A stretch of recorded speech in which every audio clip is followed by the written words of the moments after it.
Breaking news, subscribe বাড়িতে যে খেয়ে নিলাম কুচো রান্না। ও কুচোটা যে এত ঠান্ডা, সালা আমার মুখটাই জ্বলে গেল। চলো গল্পটা তোমাদের প্রথম থেকে বলি। সকাল সকাল আমি ঘুম থেকে উঠে আকাশটার দিকে তাকাই, মনে হচ্ছে সূর্য মামা তো ঘুম থেকে উঠেনি, মানে আমি একটু জলদি উঠে গেছি আর কি। তারপর হট করে আমার মোবাইলটা বাজতে শুরু করে।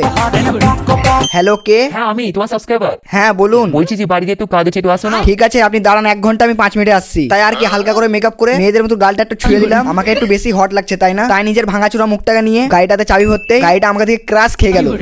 তাই ভুমটাকে নিয়ে চুম করে সাবস্ক্রাইবার বাড়িতে পৌঁছে যায়। আর বাড়ি আসতে দেখছি আমার কুচো রান্না দিয়ে দিল। এটা আবার কি লাল লাল, মনে হচ্ছে কুচোটা রক্ত হবে। তাই আমি ভাবলাম এই জিনিসটা খাবো না, না একটু খেয়ে নাই, পেটটা একটু হালকা আছে তো। কুচোটাকে মুখে ভরতে কি ব্যাটা তো পড়ে গেল আমার হাত থেকে। চলো গাইস আবার ট্রাই করি। তাই 100 বছর কষ্ট করার পর জিনিসটা আমার মুখে ঢুকলো।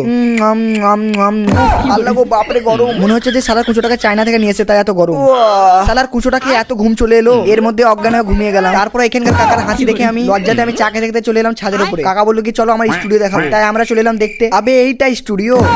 কাকা বললো কি না এইটা স্টুডিও। তাই 5 স্টার স্টুডিওটাকে দেখে আমি ওয়াও নাইস, তাই আয়নাতে নিজের ছায়া মাজা দাঁতটাকে দেখে আমি চলে যাই বাড়ি। আর ভিডিওটা কেমন লাগলো কমেন্টে জানাও। এরকম ভিডিও দেখার জন্য প্রেম ব্লগকে সাবস্ক্রাইব করো।